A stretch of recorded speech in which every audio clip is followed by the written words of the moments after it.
नमस्कार, daily line के news file bulletin में आपका स्वागत है और मैं हूं आपके साथ शांभवी प्रभाकर।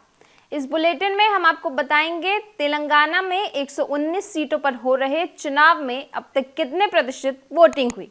इसके साथ बताएंगे पीएम मोदी किस बैठक में शामिल होने के लिए दुबई जा रहे हैं। साथ ही बताएंगे मणिपुर के सबसे पुराने विद्रोही ग्रुप ने शांति समझौते हस्ताक्षर क्यों किए। लेकिन उससे पहले एक नजर डालते हैं आज की हेडलाइंस पर। तेलंगाना की 119 सीटों पर मतदान जारी। 109 पार्टियों के 2290 उम्मीदवार आजमा रहे अपनी किस्मत। अल्लू अर्जुन, जूनियर एनटीआर समेत अजरुद्दीन ने डाला वोट।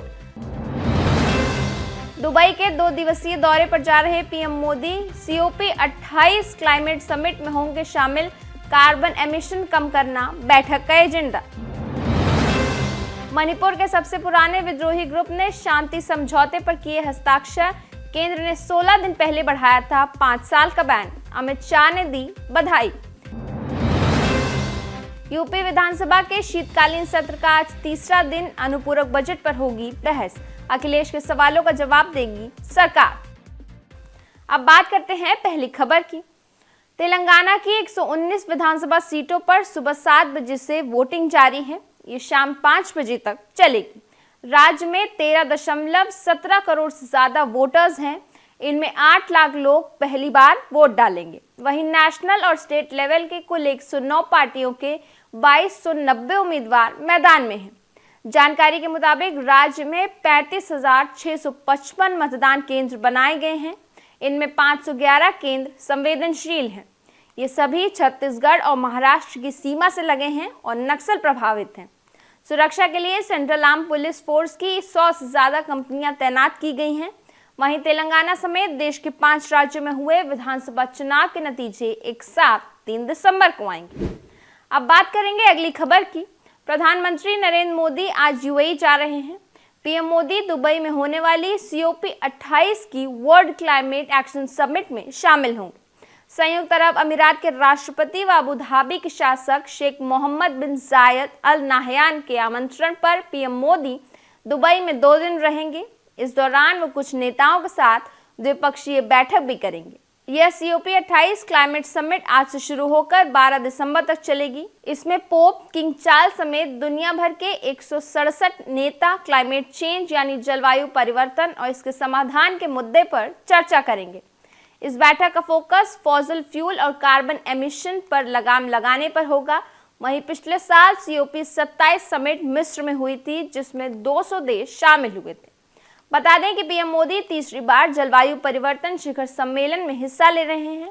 इससे पहले पीएम मोदी ने 2021 में ग्लासगो में हुए COP26 सम्मेलन में हिस्सा लिया था और उससे पहले 2015 में पेरिस में हुई COP21 में शामिल हुए थे। अब आगे बढ़ेंगे अगली खबर की ओर। मणिपुर के सबसे पुराने विद्रोही arm group United national liberation front यानी UNLF ने दिल्ली में शांति समझौते पर हस्ताक्षर किए। यह ग्रुप हिंसा छोड़कर मुख्यधारा में शामिल होने पर सहमत हो गया है। UNLF ने यह फैसला केंद्र सरकार की ओर से ग्रुप पर कई साल पहले लगे बैन को 5 साल बढ़ाने के बाद लिया है। गृह मंत्री अमित शाह ने समझौते को ऐतिहासिक बताते हुए UNLF को बधाई दी है। बता दें कि केंद्र सरकार ने 13 नवंबर 2023 को मणिपुर के UNLF सहित कुल 5 उग्रवादी ग्रुप्स पर लगे बैन को 5 साल तक बढ़ा दिया था। साथ ही 5 अन्य उग्रवादी ग्रुप्स पर भी 5 साल का बैन लगाया था। यह बैन 13 नवंबर 2023 से ही लागू हो गया था। यह बैन इनकी राष्ट्र विरोधी गतिविधियों और सुरक्षा बलों पर घातक हमले करने के कारण लगाया गया है। अब बात करेंगे अगली खबर की। उत्तर प्रदेश विधानसभा के शीतकालीन सत्र का आज तीसरा दिन है। अनुपूरक बजट पर पक्ष और विपक्ष के बीच लंबी चर्चा होगी। यूपी सरकार ने बुधवार को 26,000 करोड़ का अनुपूरक बजट पेश किया था, मगर उसके बाद डेंगू पर चर्चा होने की वजह से बजट पर चर्चा नहीं हो सकी। वहीं आज बजट पर चर्चा होगी। खासतौर पर वित्त मंत्री सुरेश कुमार खन्ना बजट पर अपनी बात रखेंगे। इसके बाद में विपक्ष की ओर से इस पर तीखी टिप्पणियां की जाएंगी। खासतौर पर समाजवादी पार्टी के राष्ट्रीय अध्यक्ष अखिलेश यादव की ओर से इस संबंध में सवाल पूछे जाएंगे। पूरे दिन बजट पर बहस होगी। आगे बढ़ेंगे अगली खबर की ओर। गुजरात के सूरत में बुधवार को केमिकल फैक्ट्री के स्टोरेज टैंक में ब्लास्ट हुआ, जिसमें 7 लोगों की मौत हो गई और 20 कर्मचारियों में से 8 की हालत नाजुक बताई जा रही है। सूरत के फायर ब्रिगेड अधिकारी बसंत पारीक के मुताबिक सचिन इंडस्ट्रियल एरिया में स्थित एक केमिकल फैक्ट्री में देर रात करीब 2 बजे एक बड़े टैंक में रखे केमिकल में रिसाव हुआ, जिसके चलते विस्फोट के बाद फैक्ट्री की 3 मंजिला इमारत में आग लग गई और पूरे यूनिट को अपनी चपेट में ले लिया। करीब 9 घंटे बाद आग पर काबू पा लिया गया है। बात करते हैं अगली खबर की। यूपी में गुरुवार को मौसम ने करवट बदल ली है। प्रदेश के 7 जिलों में सुबह सुबह कहीं तेज तो कहीं रिमझिम बारिश हुई।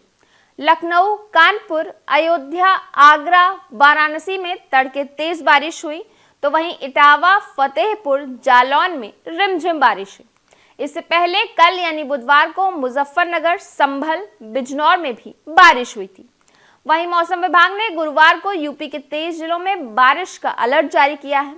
मौसम वैज्ञानिकों का कहना है कि प्रदेश में पश्चिमी हवाओं यानी विक्षोभ के असर से ये बारिश हो रही है और 2 दिसंबर तक प्रदेश के अलग अलग हिस्सों में बारिश हो सकती है। डेली लाइन के मॉर्निंग न्यूज फाइल बुलेटिन में बस इतना ही। बने रहिए डेली लाइन के साथ।